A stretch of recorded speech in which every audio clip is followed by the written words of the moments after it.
this video, I'm going to be showing this sock, which will fit my foot. I wear about an 8.5 shoe size, and I'm going to be using the Wonderland Heather color in the stroll fingering. You will need 2 balls of this for this style of sock. To get started, we are going to create a magic circle or a magic ring.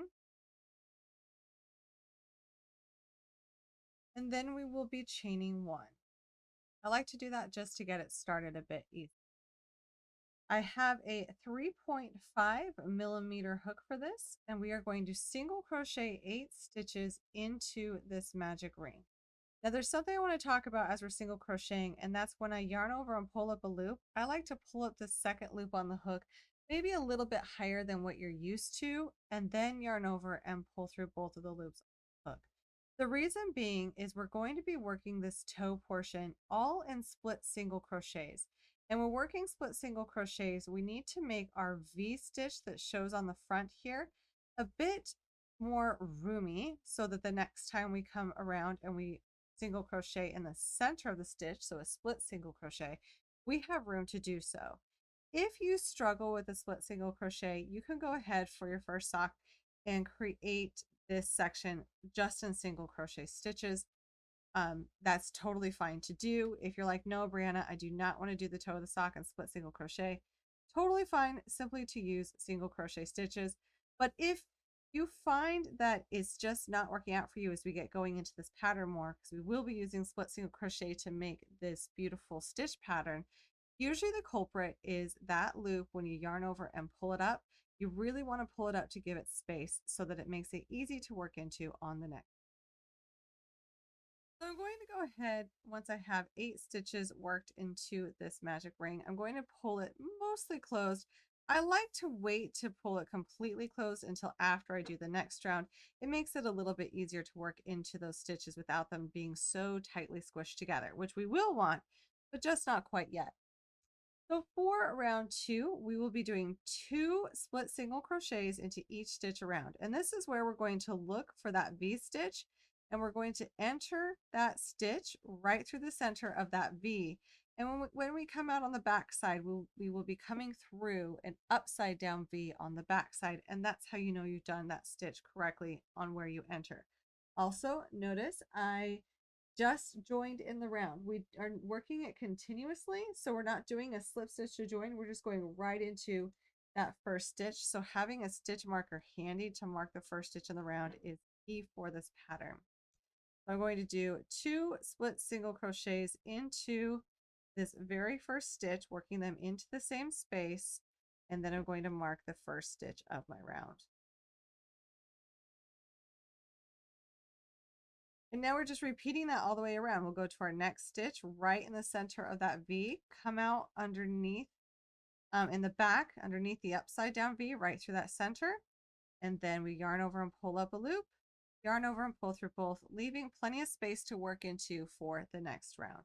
So keep on working around, placing 2 split single crochet stitches into each stitch around.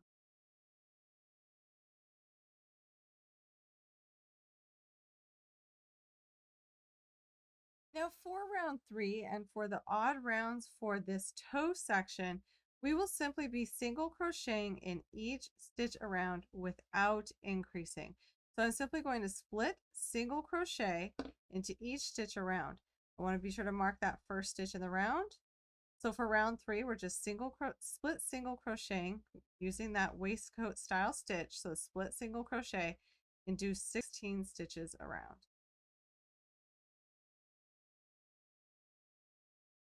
For round 4, we're going to be increasing again. We're going to do the very first stitch in this round. We're still working in split single crochet for this entire toe section. We're going to do 2 split single crochets into the first stitch, and then be sure to mark that first stitch of the round.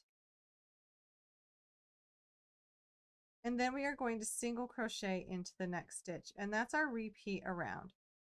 So we want to do this all the way around. We want to go 2 single crochets into the next, and then 1 single crochet into the next. And that will increase our stitch count from 16 stitches to 24 stitches. And then for round 5, we are simply going to single crochet into each, or split single crochet into each stitch around. So come on back for round 6.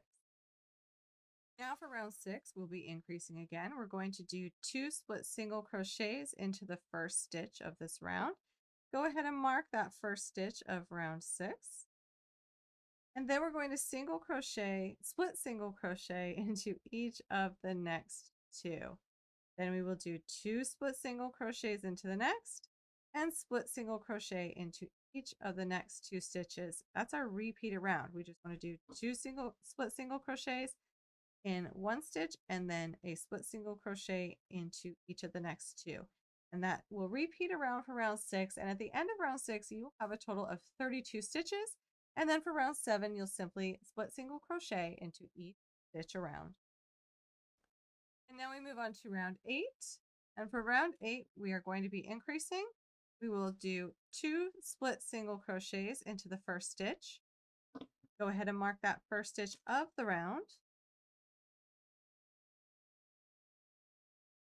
And then we are going to split single crochet into each of the next 3 stitches. And that will be our repeat around. So once again, that's 2 split single crochets into the next, and then split single crochet into each of the next 3 stitches.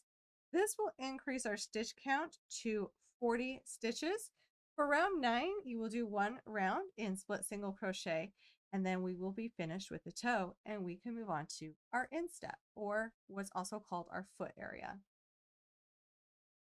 So I know that our completed toe doesn't look like a lot, but as we start to work it, you'll see that there is quite a bit of space here. So I recommend keep going for a little bit longer to see if you need to add more stitches. I just want you to know that you can add more stitches easily in this pattern at any point you want by doing it in an inconspicuous place. So you could do it on the back bottom, you could do it on the side. And to increase, once we get in that stitch pattern, you will split single crochet 3 stitches into 1 every time, increasing by 2. There's an area of the pattern that talks about increasing, so you can always skip forward to there around the gusset where we will all be increasing together to see how it is done. But the nice thing about socks, especially this sock pattern, is we can make it to fit our foot. I mean, that's the point. We want to be able to wear this.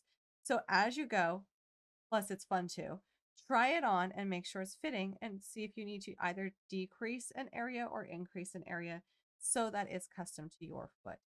All right, we are done working these split single crochet stitches for the toe, and it's time to use them in a really unique way with some other stitches and get that beautiful mock cable work going. So let's move on to the next steps.